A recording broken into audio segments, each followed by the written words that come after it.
Assalamualaikum warahmatullahi wabarakatuh. Auzubillahi minasyaitonirrajim. Bismillahirrahmanirrahim. Ila rabbika yauma izinil masa. Kepada Tuhanmu lah pada hari itu digiring. Kalau ada tanda kurungnya, pada Tuhanmu lah pada hari itu manusia digiring. Jadi penggiringan ini, berbondong-bondong ini adalah suatu hal yang tidak bisa dan mampu dibayangkan oleh siapapun. Jadi ini super besar penggiringannya. Kalau ada tanda kurung manusia pun itu tidak ada kata nas di ayat ini. Hanya sebagai pengerucutan dari si ahli tafsir.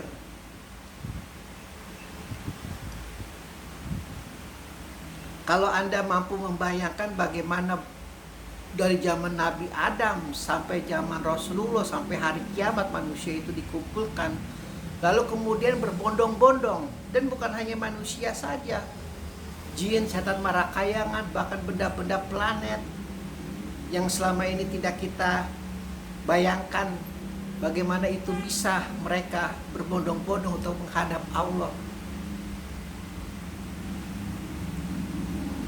Jadi kalau dibilang ayat-ayat Al-Quran itu adalah mega, super mega besar, ya salah satu contohnya adalah ketika Allah berkata kepada Tuhanmu lah pada hari itu digiring segala sesuatu, bukan hanya manusia. Bukan hanya manusia. Sebagai balasan kepada mereka yang senantiasa untuk berbuat maksiat terus-menerus. Ketika proses-proses pengumpulan bukti, pengumpulan segala macam saksi, bahkan tubuh mereka sendiri pun menjadi saksi, itu seluruhnya manusia akan digiring ke hadapan Allah.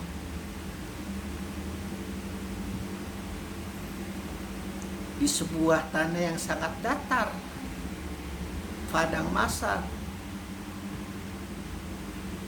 Dari mulai orang yang begitu soleh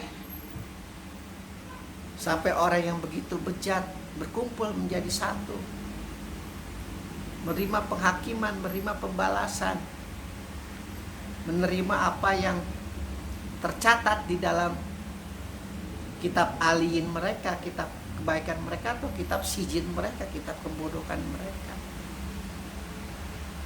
Ini tiduknya di dalam surat Al-Qiyamah adalah ini ciri khasnya kiamah, bukan seperti kiamat-kiamat yang diterangkan di surat-surat yang lain. Proses penggiringan ini tidak ada di surat-surat yang lain.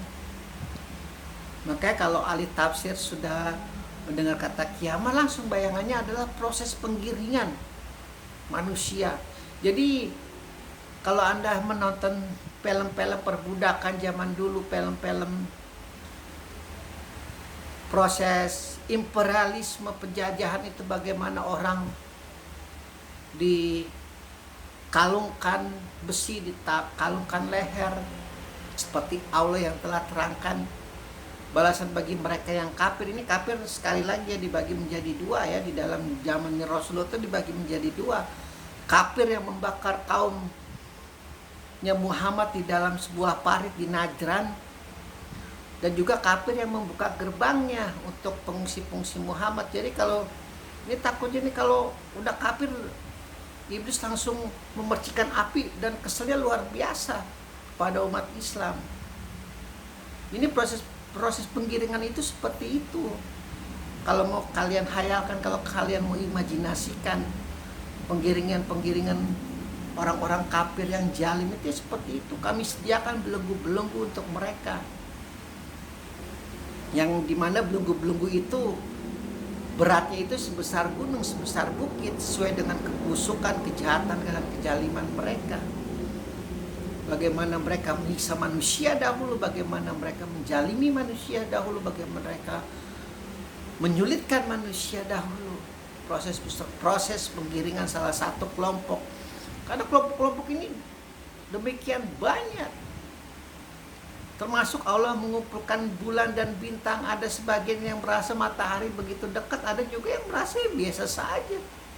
Seperti berjalan di atas rumput yang sangat hijau. Itu kalau mau main gaib-gaibannya Allah ya seperti itu. Makanya orang yang mengebiri akal, orang yang mengebiri ilmu pengetahuan, itu orang yang sangat rugi di sana.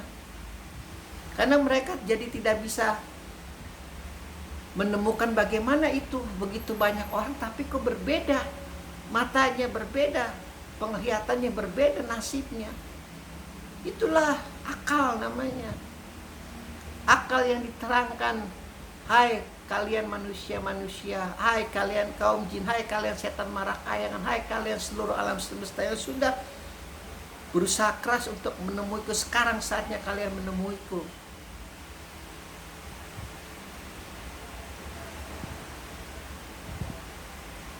Memang terdengar seperti halusinasi, seperti imajinasi, tapi pada kenyataannya pada saat itu seperti itu. Akal yang menentukan itu bagaimana perbedaan kelakuan kalian ketika menghadap kepada Allah.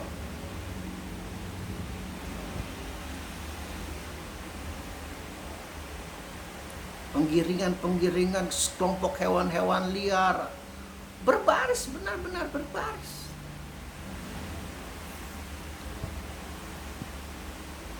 Makanya kalau ada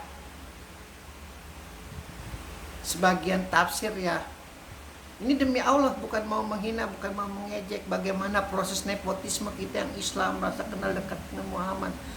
Pada saat itu demi Allah, demi Rasulullah, di dalam keyakinan saya yang bodoh ini, nepotisme itu tidak berlaku. Mau kalian kenal Muhammad, mau kalian kenal Husain, mau kenal kalian Abu Bakar, mau kenal kalian Umar atau sebagainya, malaikat-malaikat Allah itu tidak peduli bagaimana proses-proses kalian kenal dengan orang-orang yang dekat itu, dengan orang-orang suci.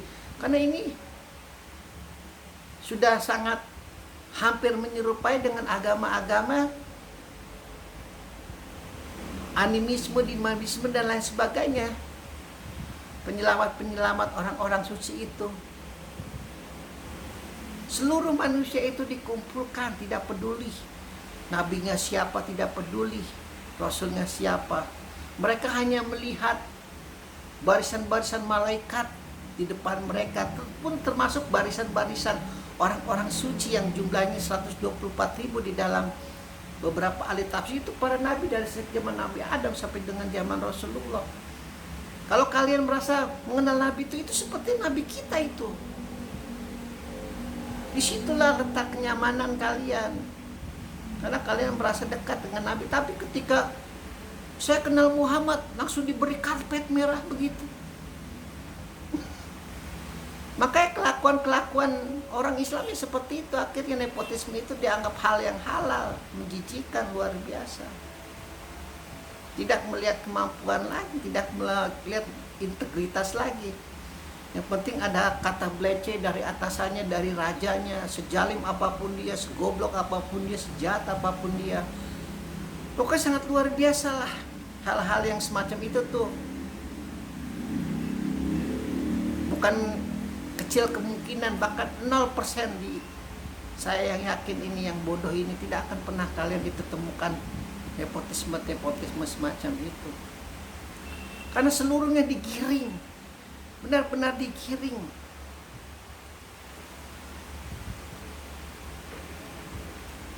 Kalian kalau yang hanya bergelut dengan dunia sunia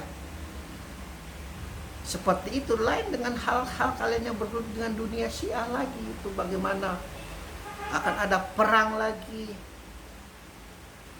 Husain dibangkitkan kembali bersama yang dulu membunuhnya, perang di sana. Wallahu alam lah.